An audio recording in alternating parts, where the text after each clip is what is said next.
हिंदी व्याकरण की क्लास में कक्षा 3 के बच्चों का पुनः स्वागत है। बच्चों, आज हम लोग जो पाठ पढ़ेंगे उसका नाम है कहानी लेखन, यानी कि इंग्लिश में उसको स्टोरी राइटिंग बोलते हैं। बच्चों, कहानी जैसा कि आप सभी जानते हैं कि कुछ वीरता की कहानी होती है, कुछ डराने वाली कहानी होती हैं और कुछ उनसे प्रेरणा लेने वाली कहानियाँ होती हैं। तो बच्चों, कहानी सुनना हर बच्चे को ही अच्छा लगता है। इसी तरह से कहानी कैसे लिखी जाती है उसके बारे में आपको इस पुस्तक में बताया गया, इस पाठ में बताया गया है। तो बच्चों, आइए मैं पढ़ती हूँ, आप इसको समझने की कोशिश करिए। लिखा हुआ है, कहानी सुनने का शौक़ हर बच्चे को होता है। सभी को शौक़ होता है कहानी सुनने का। दादा दादी या नाना नानी का नाम तो कहानी से जोड़ा जाता है। दादा दादी और नाना नानी मतलब कहानियों का पिटारा।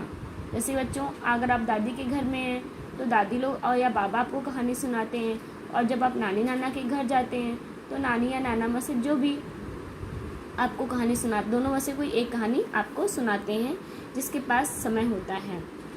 तो बच्चों, पिटारा है। कहानी कहना और कहानी लिखना दो अलग अलग बातें हैं।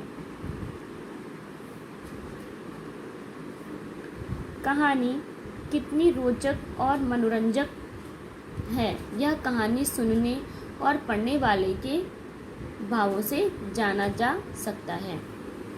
बच्चों देखिए, कहानी लिखते समय हमें कुछ बातों का भी ध्यान रखना चाहिए। तो बच्चों, बातें क्या हैं? देखिए, कहानी का विषय रोचक होना चाहिए, यानी कि हमें कहानी जो लिख रहे हैं उसमें बहुत इंटरेस्ट वाली कहानी होनी चाहिए, इसमें हमें रोचक लगे, पढ़ने में आनंद आए, उन कहानी को लिखना चाहिए। कहानी में छोटे छोटे वाक्यों का प्रयोग करना चाहिए, बहुत बड़ी शब्दों के साथ या जो है वाक्यों का प्रयोग नहीं करना चाहिए, छोटे छोटे वाक्यों का ही प्रयोग करना चाहिए। कहानी की भाषा सरल और स्पष्ट होनी चाहिए। कहानी की भाषा क्या होती है बच्चों? सरल हो, जिससे सभी पढ़ सकें, और भाषा सरल और स्पष्ट होनी जिसको पढ़ने वाले को सरल लगे और उसको समझ में भी आए। कहानी के समापन पर विशेष ध्यान देना चाहिए। कहानी का शीर्षक छोटा होना चाहिए, बहुत बड़ा शीर्षक यानी उसका नाम जो है बहुत बड़ा नहीं रखना चाहिए, छोटा ही नाम रखना चाहिए। लिखा है, कहानी दो तरह से लिखी जा सकती है, चित्र तथा संकेतों के आधार पर, सहायक शब्दों के आधार पर। बच्चों, यहाँ आपको दोनों तरीकों से कहानी लिखना सिखाया जा रहा है। आइए पीछे देखते हैं बच्चों। यहाँ देखिए बच्चों, संकेत दिए हुए हैं। आम का पेड़ दिया हुआ है, उसके कुछ संकेत दिए हुए हैं। इन संकेतों के आधार पर ही आपको कहानी लिखनी है। जैसे कि देखिए, आम का पेड़ शीर्षक हो गया। अब दिया है संकेत कि बूढ़े व्यक्ति द्वारा आम का पौधा लगाना। इस संकेत द्वारा आप क्या करोगे? इसकी कहानी लिखोगे। राजा का बूढ़े व्यक्ति का पौधा लगाते देखना। तीसरा संकेत क्या है? राजा का बूढ़े व्यक्ति से बातचीत करना, बूढ़े व्यक्ति का राजा को पौधा लगाने का कारण बताना। अब बच्चों, इसी से संबंधित ये कहानी यहाँ पे लिखी है, पेड़, आम का पेड़, उसको आपको पढ़ना है। लिखा है, कुंतलपुर का राजा बड़ा ही न्यायप्रिय था।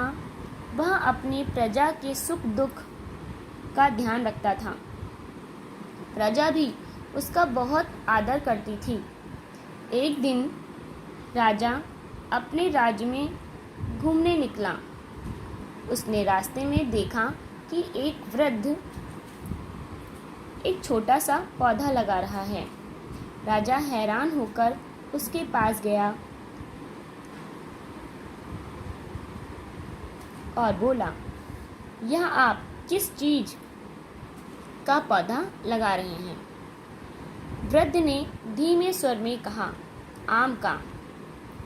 राजा ने हिसाब लगाया कि पौधे के बड़े होने और उस पर फल आने में कितना समय लगेगा। हिसाब लगाकर उसने अचरज से वृद्ध की ओर देखा और कहा, सुनो दादा, इस पौधे के बड़े होने और उस पर फल आने में कई साल लग जाएंगे। तब तक क्या तुम जीवित रहोगे?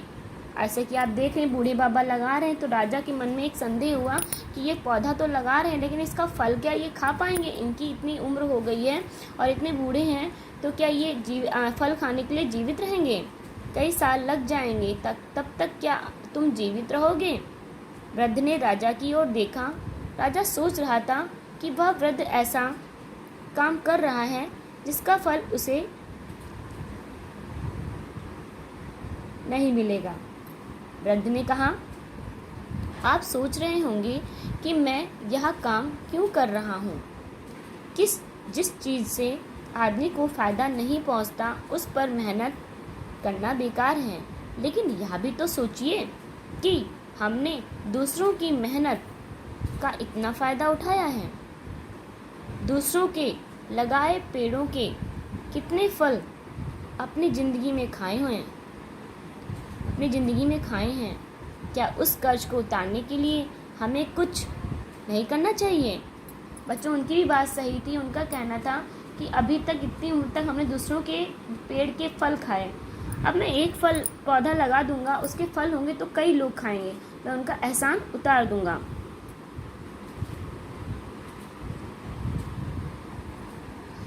कितने फल अपनी ज़िंदगी में खाए हैं, क्या उस कर्ज को उतारने के लिए हमें कुछ नहीं करना चाहिए?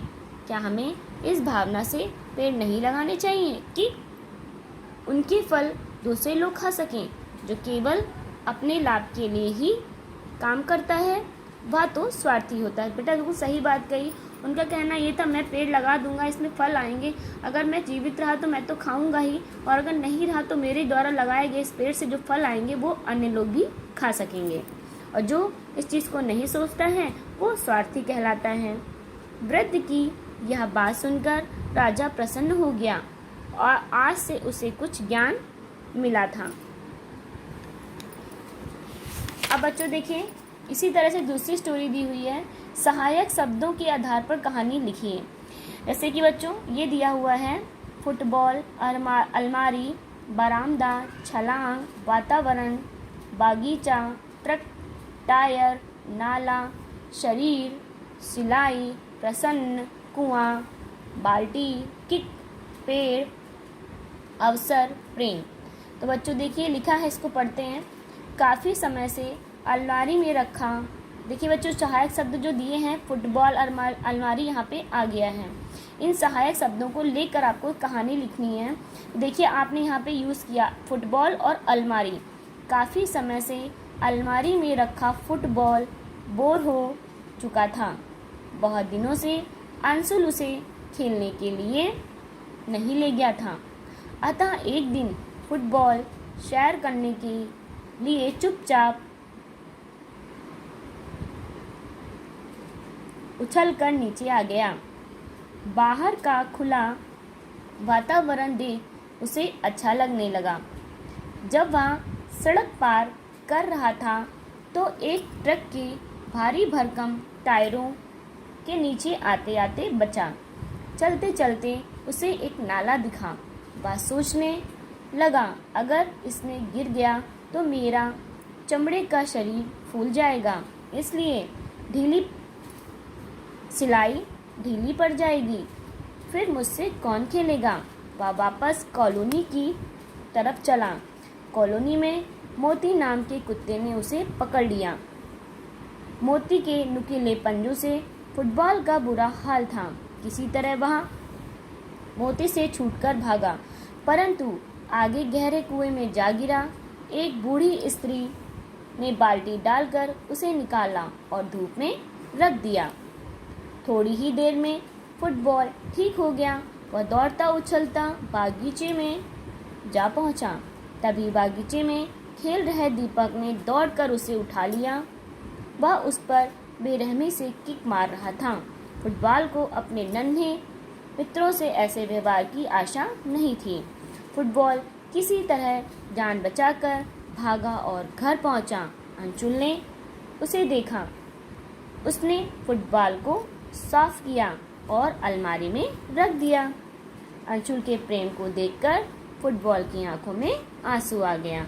तो बच्चों, आपने देखा, आपको दो तरह की कहानी दी। एक सहायक शब्द दिए थे, उनसे आपको ये स्टोरी बनानी थी, कहानी बनानी थी। एक संकेत शब्द के माध्यम से आपको स्टोरी बनानी थी। तो बच्चों, आपका ये चैप्टर यहीं समाप्त होता है। फिर मिलेंगे नेक्स्ट वीडियो के साथ। तब तक आप इन दोनों स्टोरी को अच्छे से पढ़ लें। धन्यवाद।